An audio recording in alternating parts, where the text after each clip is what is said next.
Well, hello. I am Matt Williamson. Happy week 1. It is officially 49ers week.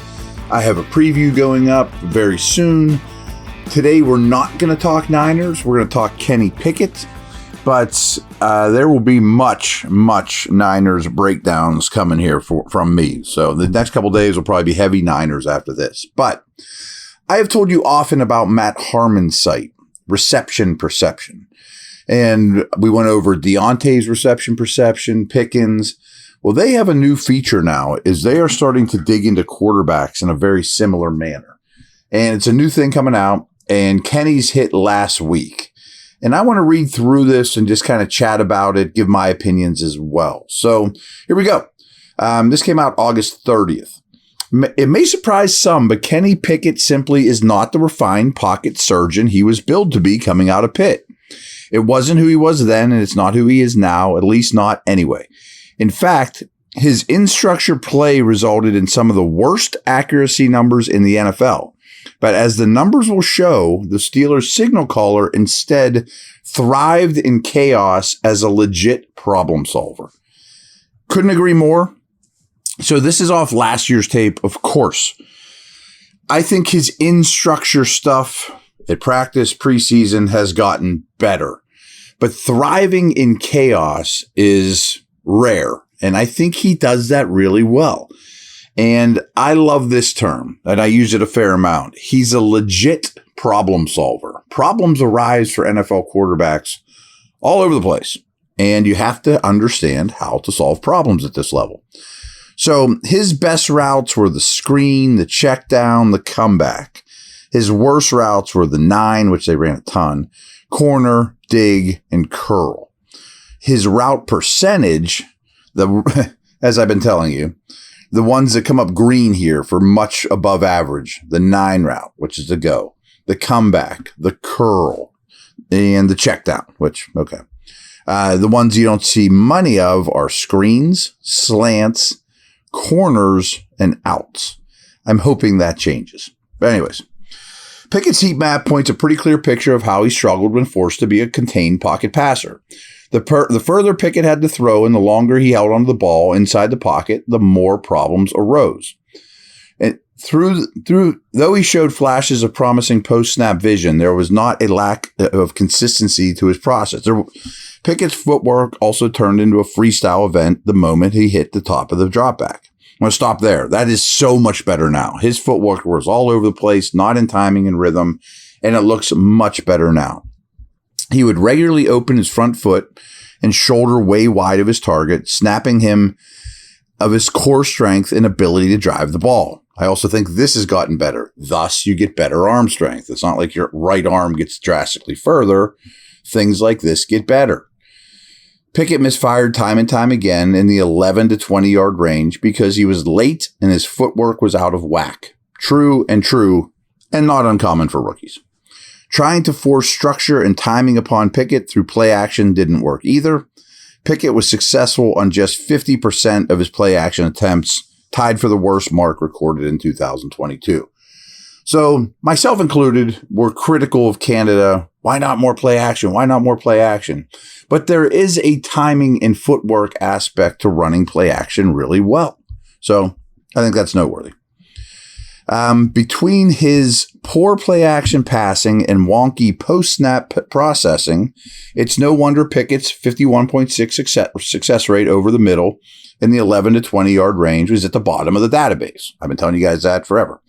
But what Pickett lacks as your run-of-the-mill system operator, he makes up for with an exceptional ability to get an offense out of jams. Again, guys, problem solving. Pressure didn't faze Pickett one bit. With defenders barreling down, he commonly showed fearlessness in the pocket and devilish creativity out of it. He routinely threw up catchable balls when under pressure, trusting his guys to deliver on the other end.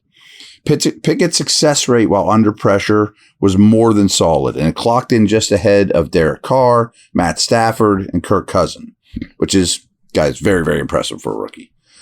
Approximately 3.5 of Pickett's attempts were charted as other. These were largely scramble plays, and Pickett never wavered in these moments. His success rate on those attempts was just outside the top 5 and better than Dak Prescott and Josh Allen. Checkdowns are already a weapon for Pickett too. That's not usually the case for young quarterbacks, but Pickett is mature enough to understand that sometimes the best play is just getting to 2nd and 7. I think that's great. His checkdown rate is near the top of the leaderboards, as is his success rate on those passes. A lot of these guys come in the league, especially highly drafted ones, just think I can wait and I can, be a better quarterback because I'm so physically skilled, where there's a maturity and know when to hold them, know when to fold them type of deal there with Pickett that I like. So this is the end of the article here. But all in all, Pickett is a confounding prospect. He has a problem-solving skills required to be a franchise quarterback, but he might be years away from being a reliable pocket passer. Footwork and decision-making can be refined, though, and it's hard to teach Pickett's knack for making plays. I think that says pretty much everything about him. And I think that pocket stuff is coming along very rapidly from what he evaluated last time. All right, quick break, and then I got another similar Pickett conversation here.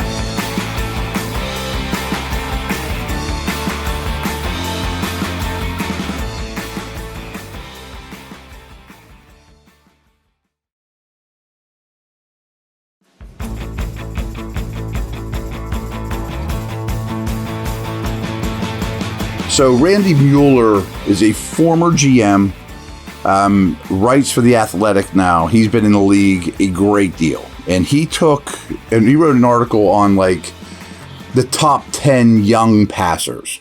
Pickett, Love, those type of guys. Howe, Ritter. And Pickett was his favorite of all of them, including the rookies. Guys, we're just going to call them like young new starters. And he has a couple paragraphs here that I think are really telling. And this is from a top-level NFL talent evaluator. Pickett's play is the most polished and diverse of this group. He has a feel for the pocket, can process info, and get the ball to his targets based on the coverage in a timely fashion. Now, I should mention Randy's also evaluating preseason, where the last one was just from last season. So stuff about the pocket is going to be better on this evaluation. He is advanced beyond the others, so timing and anticipation are obvious when watching him go through his reads and progressions. He plays with a sense of confidence, and Steelers offensive coordinator Matt Canada is calling plays now without restriction in year 2. Okay, it's coming along. Pickett is sneaky athletic, but at times will still flush the pocket for no apparent reason. He does do that. I'd love to see him hang in there a little longer. Of this group, he has the least amount of adjustment and smallest learning curve from where he was in college. Even his office has hardly changed, as the entrance to the Steelers facility is about 20 feet to the left of Pitts. I actually think there's more pressure on Canada to advance the versatility of his offense than there is on Pickett to execute it. I don't see Pickett holding the Steelers back. And in fact, they can win because of him, not despite of him. I think these are two exceptional write-ups by people I really trust. And you can tell one's a little newer tape than the other because there's progress being made. All right, guys, geared up for the season. Let's go.